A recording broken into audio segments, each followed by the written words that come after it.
Okay, so now we're going to do the tassel on top. So I'm going to use, and this was, I'm sorry, what was her name, the Muhammad Ali ring? This tool is something that you might look into. This is a clay extruder that we're going to use for fondant. It comes with different discs. I'm going to be using this one to show you how to do tassels, and then this one is a rope attachment. See the three, it's almost like a little clover type thing. So you just want to make sure that you have this attachment in. This is the one that's going to do rope. Okay, you take some of your fondant, and since this is going to be gold and blue, I'm just going to do it blue and then paint some of the gold on. So you just take your rope, and you want to make sure that you can have it so it slides down into the slot here. You don't want to force it down in there because you'll never get it in there. Okay, so just like that. Then take this and pop it on the top. And then screw this down. Do you put shortenings inside the clay extruder to prevent the fondant looking like it was sort of shredded? No, you need to make sure that your fondant's kneaded up to prevent it from looking shredded. If your fondant's that dry, you might want to need some shortening into your fondant. Now, usually when you first start this, it might be just a tiny bit tough when you first start it, but then once you get it going, you can get it going usually pretty quickly. Okay, so I need it to be a little long here.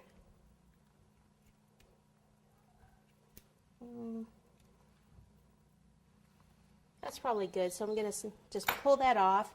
Okay, so it's like 3 ropes actually, 1 on top and 2 on the bottom.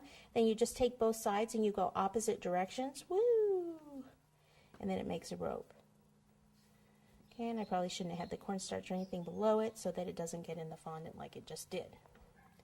Okay, so we'll go ahead and take this and pop it on this side. So this is where if you're going to transport it, we're not transporting this, but you could kind of see where this is going to sit and then put another dowel through there and then cover it with this.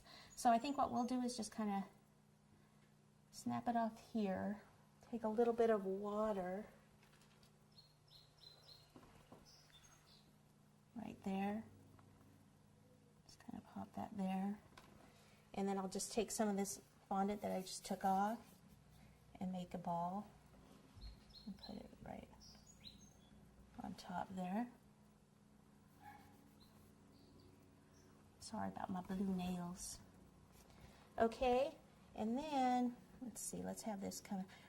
What I want to do, if I put Tylos powder in this rope and actually let it hang on something, you can probably get it to dry. The weight of the tassel that I'm going to put on here, I don't want it to pull the fondant down, so I'm going to actually attach it here to the edge of the board and just have it hang to maybe about here. Depends on the size tassel.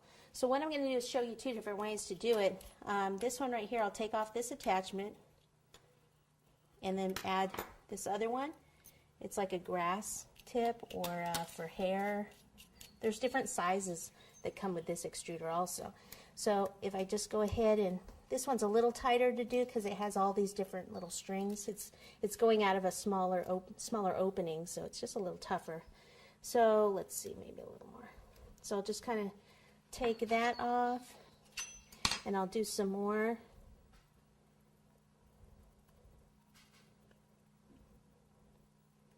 Got about the same length.